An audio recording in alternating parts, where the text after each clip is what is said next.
காமனாக எல்லாரோட மனசில் இருக்கிறது என்ன அப்படின்னா, ஒரு முழங்கால் மூட்டு வலின்னா நாம் மருந்து மாத்திரைகள் எடுத்துக்கிட்டால் சரியாகும் அப்படின்ற மனோநிலை தான் இன்று வரை மக்கள்கிட்ட இருக்கு.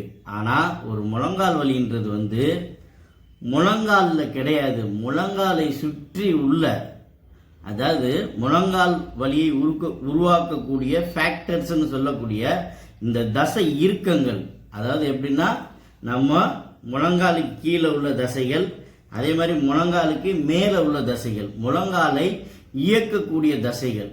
அப்போ இந்த முழங்கால் தசைகள் இறுகி போயிட்டு ரத்த ஓட்டம் இல்லாமல் கண்ட்ராக்ட் ஆகிடும், அதாவது சுருங்கிடும். அப்போ என்ன நடக்குன்னா முழங்காலோட ஜாயிண்ட் ஸ்பேஸ் குறைய ஆரம்பிச்சிடும்.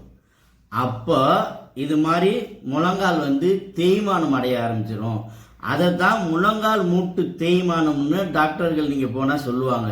எல்லாரும் முழங்கால் மூட்டு தேஞ்சு போச்சுன்னு சொல்லி சொல்லி சொல்லி சொல்லி என்ன பண்ணிடுறீங்க, கடைசியில் மாத்திரையே சாப்பிட்டுக்கிட்டு காலத்தை ஒப்பேத்துறீங்க. ஆனால் முழங்கால் மூட்டு வலிக்கு ட்ரீட்மெண்ட் இருக்குது. அதுவும் 100% முழங்கால் வலியை சரி பண்ண முடியும். அதே மாதிரி சரியான நேரத்துக்கு நம்ம வரணும். அதே மாதிரி பார்த்தீங்கன்னா முற்றிய நிலையில் கூட கிரானிக் ஆஸ்டியோ ஆர்த்தரைட்டிஸ்ன்னு சொல்லக்கூடிய இந்த முற்றிய நிலையில் கூட நாங்கள் முழங்கால் வலியை சரி பண்ணி தர்றோம். முழங்கால் வலியில் ஒரு நம்பர் 1 சிகிச்சையாக நாங்கள் பண்ணிக்கிட்டு இருக்கோம் தமிழக லெவலில் பார்த்தீங்க அப்படின்னா. இப்போ இது இவங்க ஒரு கிராமத்து பேஷண்ட்டு தான். இவங்களுக்கு பார்த்தீங்க அப்படின்னா கடுமையான முழங்கால் மூட்டு வலி.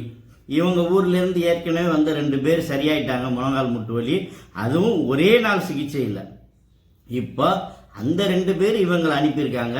இப்போ இவங்களுக்கு நம்ம ட்ரீட்மெண்ட் பண்ண போகிறோம். நம்ம எப்படி ட்ரீட்மெண்ட் பண்ண போகிறோம்னா, நம்ம அந்த தசைகளோட இறுக்கத்தை குறைக்கிறதுக்காக நம்ம ட்ரை நீடிலிங்கிற ஒரு சிகிச்சை பண்ணி குறைக்க போகிறோம்.